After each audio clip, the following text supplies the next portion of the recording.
Hello guys, this is Vera TV program. So I greet and appreciate and I love this Vera TV program. I'm back again.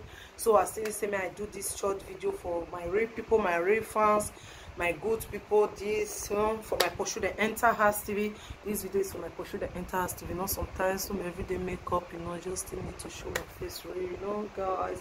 So now my people, God will bless and appreciate and I love for supporting me, for being there for me. God will bless and thank you very much for have all matters under my nose. Enough for me to thank you for good work and good thing what they do for me, my people.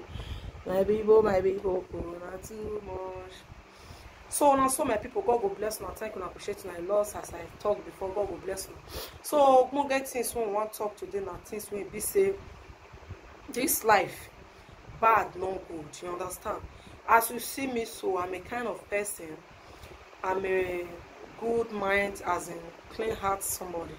You understand? I be person beside I praise myself for as in I'm a good you see get somebody I wanna for bad. And you see get somebody that when you do me something I don't have forgiving heart. You understand? That is me for you.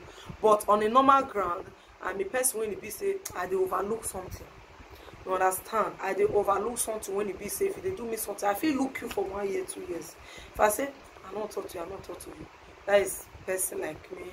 And I'm not talk to you, not me say me I define what I want to do you under. There are some people when you do there's something, they don't want to tell you they're quiet or define under. Me, I'm a kind of person, if I don't want to talk to you, you know say I don't get your time. But if I want to talk to you, I will get your time 24/7. So that is the reason why some people did this life bad, no good. So people they go hide when like all those wish people. They will like to define evil when they want to. I don't do evil indie.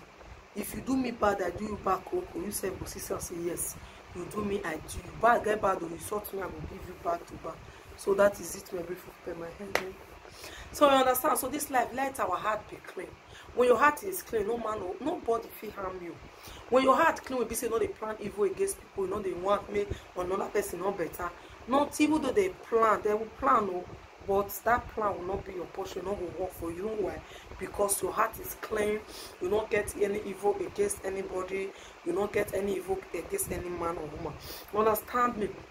And this message goes like this when it be say, if you be woman. You be a woman when it be say you have the opportunity to say you want marry, or you get the opportunity when you are young, you see man, especially for this abroad now they talk Africa, but for this abroad like men when I don't see like seriously, if you be a woman you come abroad, you see man when you say I want marry. This life you carry family matter, you carry put for head.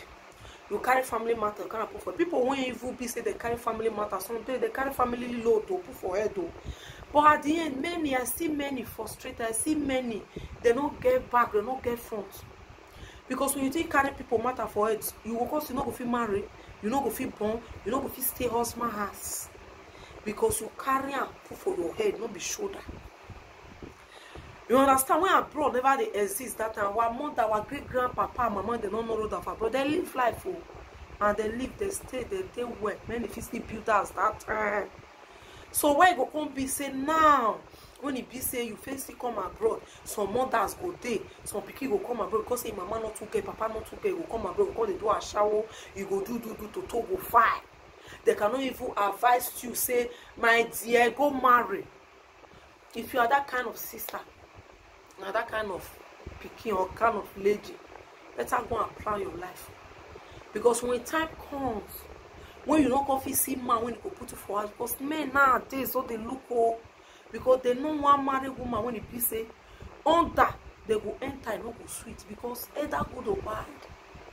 You as a woman when you do a shower like you know how many men you slept with, thousands where you not go even remember before. Okay, maybe for example, now madam carry you come, but you still need to use your brain. And many go see pay the madam finish. At the end, they go see start their own do. Imagine you use like this in best side now. You use to pay 70,000 euro. You use your TOT pay 70,000 euro money. You see pain no go reach, you go see start another shower again. You go do, you go come hold for inside something, you go come dey your blood when it say if you not do it, you no go feel rest. If you not do it, you no go feel relax, you no go feel take well. No, my people. If you do some more, maybe you come out and carry you go know the condition, do some more and rest. Because you cannot fit do as she do. Many people now see their life on Facebook now. They disgrace themselves, say I be a shower. God forbid that not be me. They be a shower, they also they do this one. Nobody don't know them for Spain, nobody don't know them for Italy, nobody don't know them for Germany. Many people still they get shame for eye. Many women they when do use their shower money to build duplex, build mansion, use a better family, use a better. They never come social media call they food themselves. Because Ashawo we still remain Ashawo, not be all. We not say many and people be say they do one out of say I be we know. But not be after then. Some people see they claim as work. Some people see they carry as business, as their own personal work. That is very bad. At the end tomorrow, they will come see you when you not do, or maybe you do small. Maybe you pay madam, you can't see, no, this is time for me to settle down. You can't settle down, you can't marry, you can't see better man when he love you. So okay, out of say, okay, you don't also, you don't pay madam. So as you don't pay finish, you want settle down to marry. If they can't see you say you can't settle down, marry, you can't born, jealousy go one kill. But meanwhile, the time when you suffer, stay. Maybe you go even see them say, no, settle down, me you marry, don't do this thing, don't do. They'll say, huh, they there, they smell, they there, they do this one, they there, they do that. Whereas, or they insult you say your marriage, no good. They there, they follow man, they elbow man, you know they shame, you know they do that. After you don't work your family, your house don't go, you don't they enjoy your husband, or don't they enjoy, jealousy will not come. Jealousy go one kill them.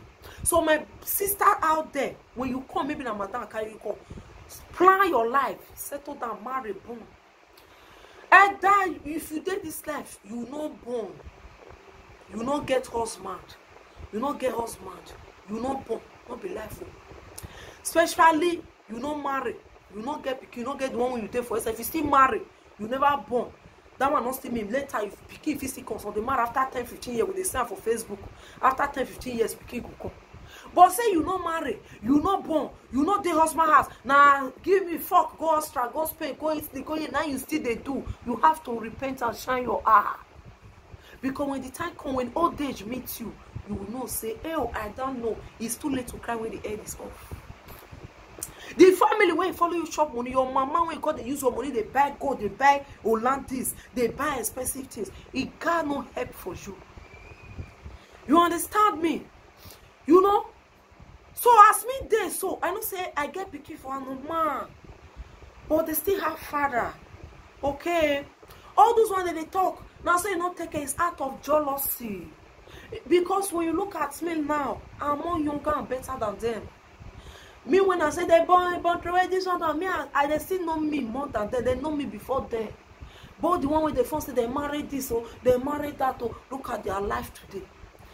I mean, why the time I know this my husband, this my sweetheart, so there was one for inside the family.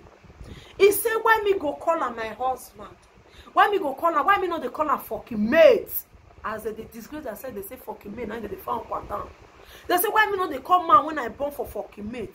I use my brain and I said, no, if you call my man when me don't get picky for fucking mate. Meanwhile, they were not having that opportunity to get a man like my own.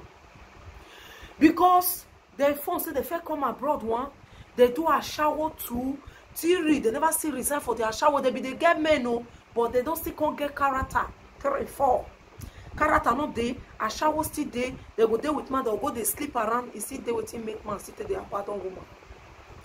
Meanwhile, because of that one, the man go take medicine make for not fit get belly. We don't see men now, get men won't go see handle.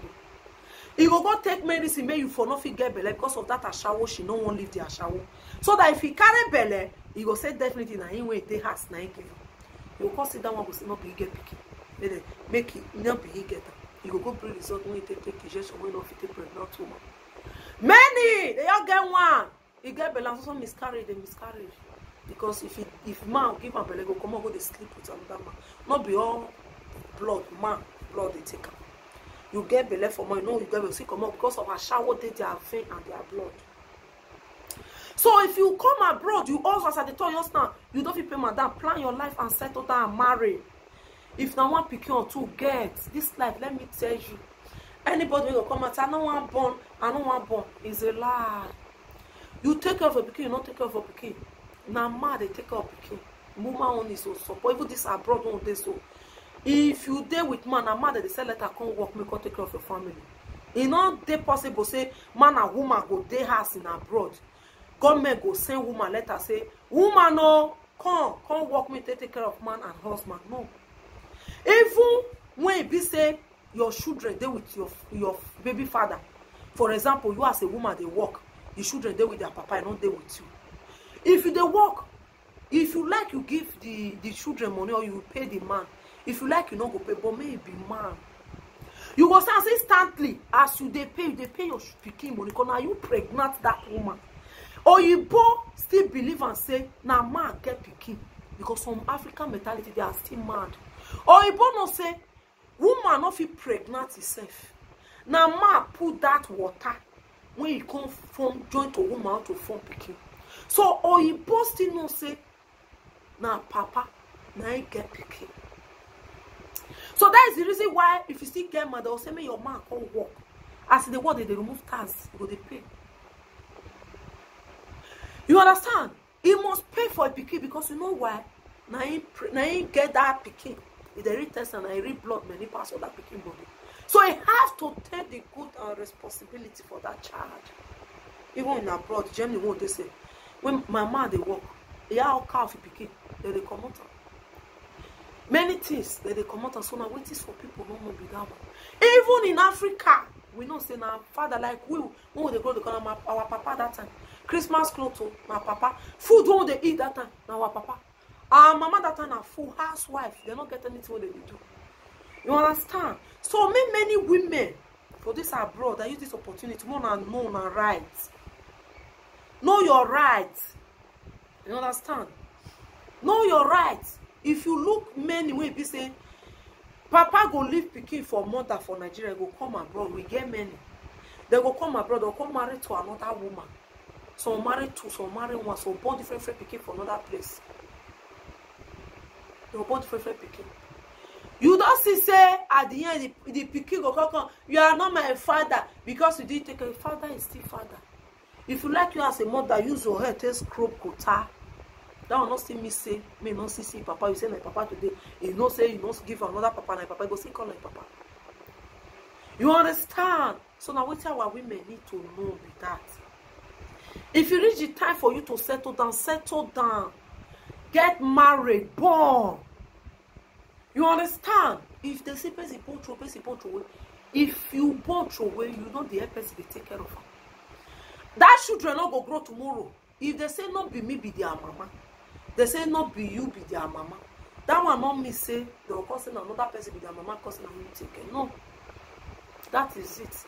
I not let jealousy worry you when they say you want to put person down. Because you when want to put person down, life never even better you. You never even feel carry belly for 9 months. They go come outside, they are not care. Even though I'm not born, it's a lie. They don't have room. Because of jealousy, they go bring, come here, they bring. Not so many times they don't bring my own. I see the way I did. Not be woman, they take off pikin. Woman is to support. And not be even when man, they Africa, you as a woman, you go they pack your money, they give man. Say because he pikin, they with her. If you go marry for Nigeria, to another man, maybe the man not going to get. For example, now Nigeria, if you come marry, then the man carry pikin. If the children they with her. You come another man when not to get money. So you can't kill yourself when their papa never die. If their papa die, will be sweet. Because before you pregnant woman, you need to know you were a man. You can be capable of taking care of that child. You understand? Then make you born men when you go fit take care of. Not be one women when they stupid for social media when they mumu. You carry belly for 9 months. You can't push and you can't born. Only the man own is to give you belly. You go born, no know the pain when they pass through. You come born and finish. You still born and finish. You as a mother, you still struggle. If you say our women when come abroad, many frustrate, many still make them, many get picky for us. You will still struggle. Their papa go dey stupid and useless. You will still struggle, carry your body, come abroad, cause they do a shower. Come also. See, start again, they take care. So they go say they pack the money, they eat the man, my the name will say my pikin they there. You go they carry the money, they take care of another woman, the pikin. Or use until they declare the table, clear the table. At the end, fear not go let the children tell you how they take the leave. They go do their shower, do. Many go there, they not go born for abroad here. Let me tell you, you get pikin for Nigeria doesn't mean you feel born for that sticking country called Nigeria. Where they stick, we be say no medical, no good care, nothing for pregnant women. You feel still born. Why people when they give their women, but let me they come abroad, me they come born. Then you come abroad. I don't want born because I get pikin for us. I don't want born because I get pikin. You are a fool. Look at what happened to this our mommy, Mama Michael now. Get for here, get for abroad. It doesn't mean our men for Nigeria, they will come out with their wife, they will promise their wife heaven and earth. I will go there to go and also for because of us. I will come back and marry. Immediately they get here, they will marry, they will born, they will begin to live their life here. Me get one woman, when the man, woman to disturb her, you know, go carry us again. He can't change her a number. He can't change the number. The woman not gonna finish about the children. So where some women will be so stupid? Many women did that Nigeria, my people, when it be say men, their husband, they are abroad. Many. The one when they take care of their children and their wife now, if they be 100, they not reach 20. We know many that time. Now their papa they are abroad though. School fees they not go pay. House rent they not go pay. Now the woman go they get one woman that time. The man can promise her, may go abroad, don't born theory that time. Because he won't come abroad, if you all come here. That time women don't tell with this small that time. No. The man come that time abroad still good. The man say if you all rich, if you all make it go marry you, if you all get people go carry children. The woman call they happy, he can't let the man go. As he can't let the man go, the man can't really rich, can't really marry you woman. The woman can't boyfriend, can't get paper, can't get everything. As the man don't get things finished, my people, if I lie, this one so this man abandoned a wife and 3 children, 2 boys, 1 girl. He abandoned her so and he leave her for his mama for Nigeria, the boy mama. Because of this woman, the boy refused, his brother refused to call her mother. Because her mother cause her, you don't get people, okay, go help them. Or if not so, carry them go Bini, go open market for the woman so that maybe for the living life, so that the children say, the man say where the money dey. He don't say baby cash for here now. He say where the money dey. Make mama not talk and make mama call the beggar. And he say the mama call the beggar too much. Say they support the wife, he don't need the game. Make the man, make the woman go marry another woman after more than 8 years. You understand? After 8 years, he spoiled this woman. After 8 years, say make the woman, he don't need the game. Make mama, make go marry another woman, make carry the children. Can you imagine the woman start from square one? Begin go village, go they carry farm. They take care of the 3 children. Where their father is in abroad, he don't get document. If they work, they get money. After he don't leave the Oyibo, he can go marry black woman for here. That one can begin the poor for him. Black woman information can go meet the woman. Say marry another woman after he marry Oyibo. After Oyibo born for him to get document. He marry black woman. The black woman don't born 2 picky for him. He left this woman when he promised heaven and earth. I will don't worry, I will do this. He left the woman for Nigeria. With suffer, with 3 children, 2 boys, 1 girl. The woman called the suffer. So I wonder why many women this abroad when costing me say they constantly let men see they use them for this abroad. Abroad when this so is mother's land one. You know why? They don't use and pray. You be man, you will take care of your pikin. Africa, they claim father's land. So let them see take their good responsibility as a father. If their papa die, or you see say their papa, not because you there abroad the man lazy. If the man will fail they try, I'm not sure say the woman go leave the man. Now what is some people don't know. And you as a woman need to put if you dey on tender age, know the kind of person. I know so many of them they use to my people. You understand? Shine your eye where So we see this abroad. They'll see they use it. Man, go they twist the here and there. Because some of them not get brain. You see, Mommy Michael, when they talk, they come, Mama Michael, last lady, mother-in-law. She still talk and say no. When he come abroad, Mama say make it born. She go for born for here. It doesn't mean many women get children for Africa. Many men get for Africa, but they still born here. You still born for here. Africa, when money not they went this, not they went help, not they for government, nothing. They say he get one woman in the shop for Facebook, he born 40-something children. Inside poverty. 40-something. So say they born 12, 10 this time. Talk less of. You can't come abroad. You can't see good man. You find good life come abroad. Good life not all about money. No. When you have money, you don't have husband, you don't have good man. You are still lacking big something. When you have money, you don't get husband, you don't get pikin, you are still lacking big thing. If you see man, when you're ready to settle down with you, my sister, you don't baby and madam carry you as I've talked before. You don't feel pain, settle down, marry. Marry. You understand? Marry. Because so we say they carry family matter. Not give black boy money.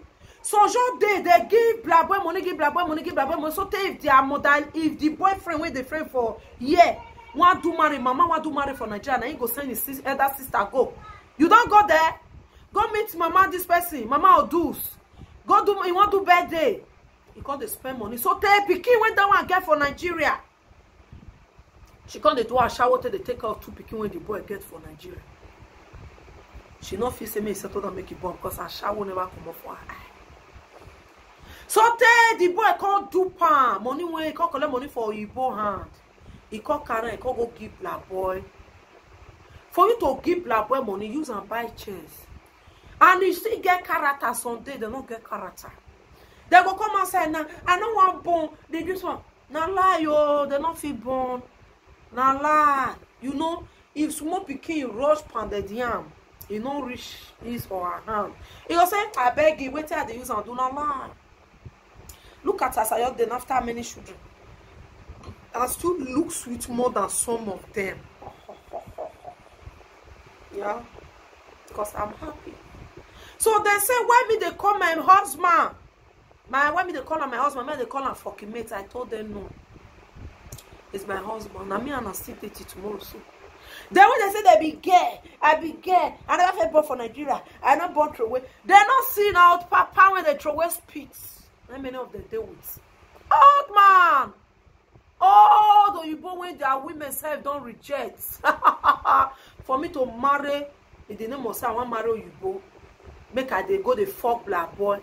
Then they carry Guinea, Gambia, they come house for midnight. One Igbo go they come once in a while, one time in a week. Then I'll call they carry black boy, they come house every time. Call the fuck Guinea, Gambia, Senegal. I better you married to my black. Just stay with my black man, Nigerian man. It's better for me. Because I cannot be smiling and dying at the same time. My sister, for you to marry Oyibo when cassava not good again. And he go say go remove womb because he not the born. And you know as today, not do one. Better find who love you for who you are. And get character. Many of our girls be get men, but at the time they don't get character. They don't get character. That's the problem. They don't have character. So wait till I use this one on me, so let your heart be clean.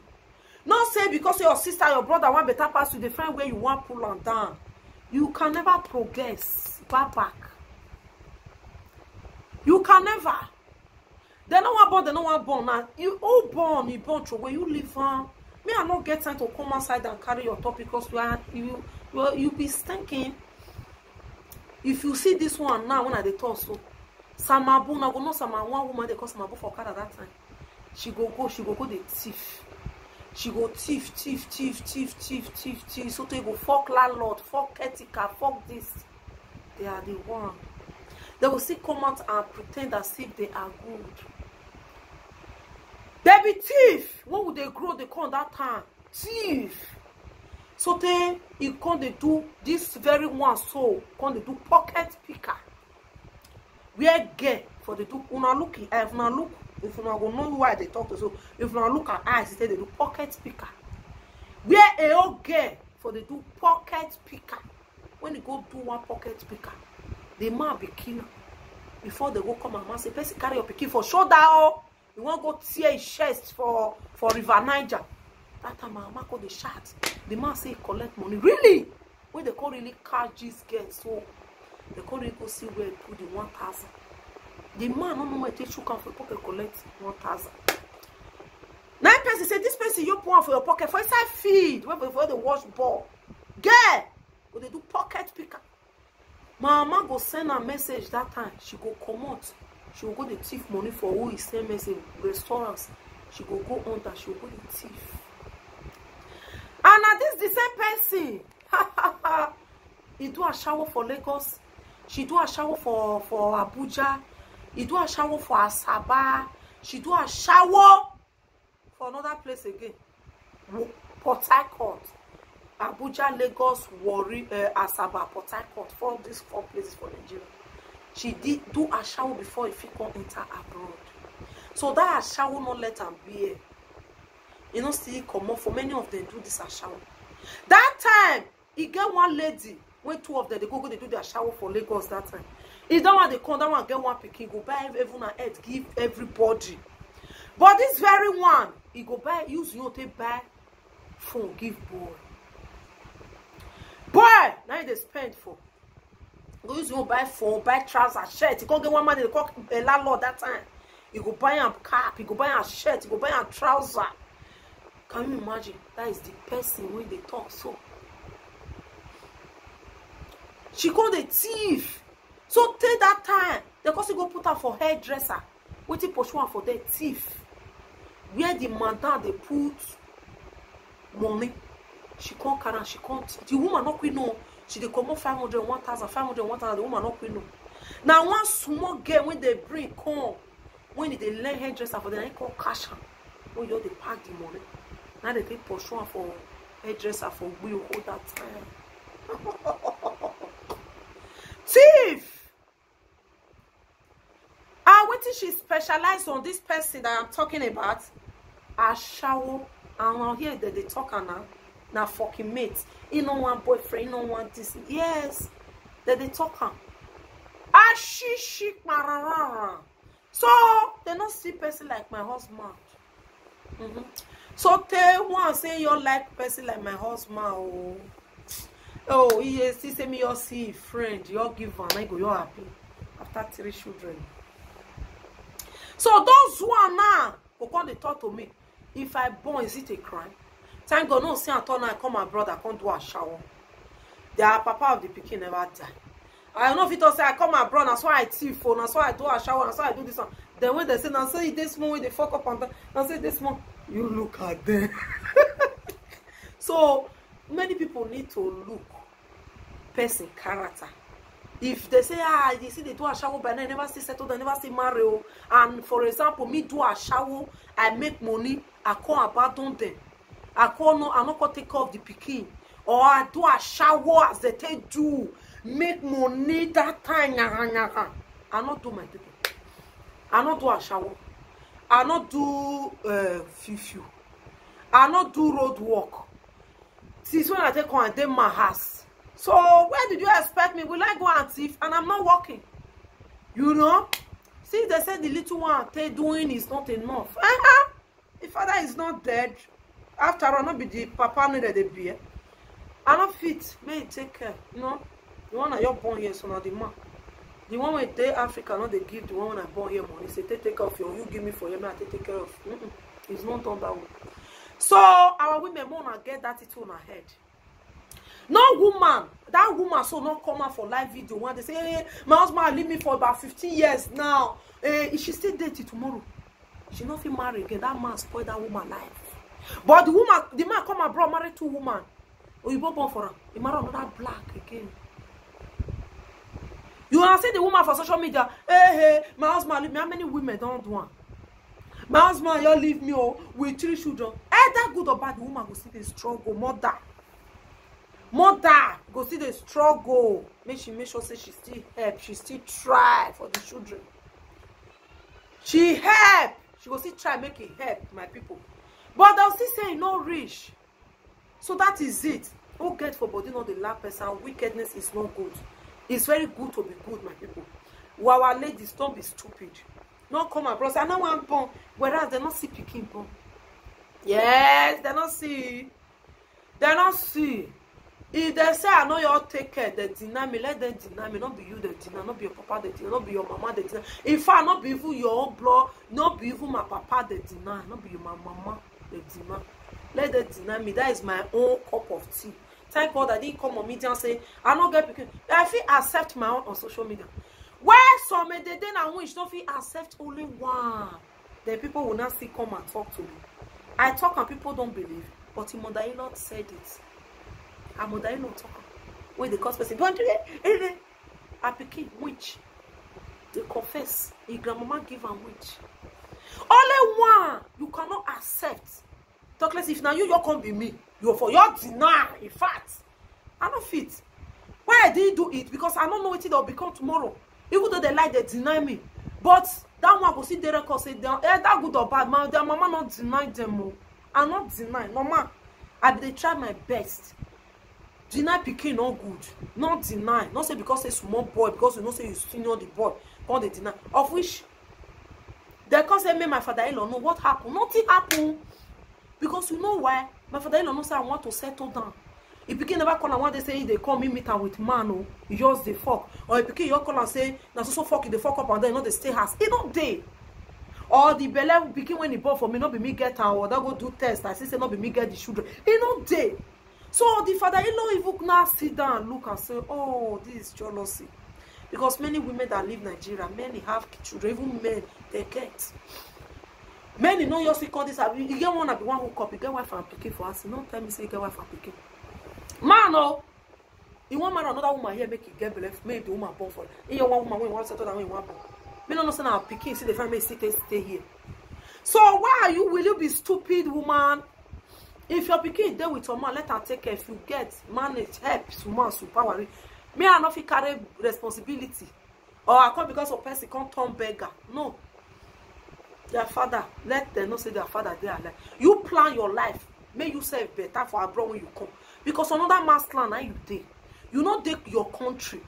Another man's land. So you have to first stand.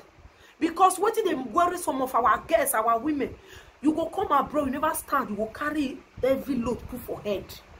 You never stand. You when they help person, you never feel help yourself.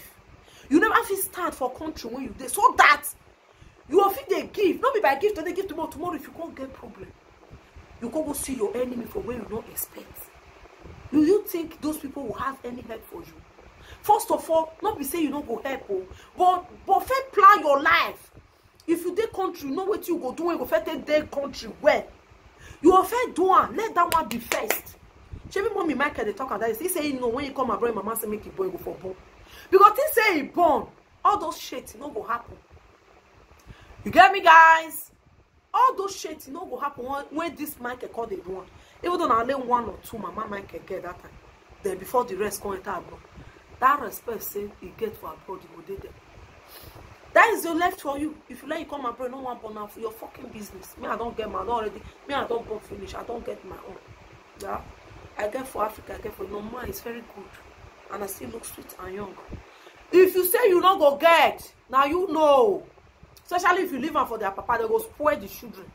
You will see live on for mama, say friends and your brother, sister, they'll see spoil for you. Say you know who you get money, you know why help them. Talk less of you live on for their father. They will say sometimes if they tell them the children what they will talk. They don't want me to talk to them directly. I want to olden days, not be now. So you need to shine your eye, my people. I'm not using this opportunity to say you don't have right to take care. Oh, if your enemy not cause if they were to move, they will see the children will see be the one to laugh you. First, show not see mama Michael. My pikin, you do that we talk. You not do that we talk. Me, I cannot keep myself. Thank God I didn't do a shower. I didn't do. I not the laugh people. I not do. So me not forget time when I first count thousands or millions. When I say okay, I don't count 20,000 euro once for road work or because of men when I did. No, or as I don't come abroad, I don't get office when I'm for the world, they pay me 3,000, 5,000. No. So my dear, when will you expect me? Picking when I get for you, when I get everything, when I take stand.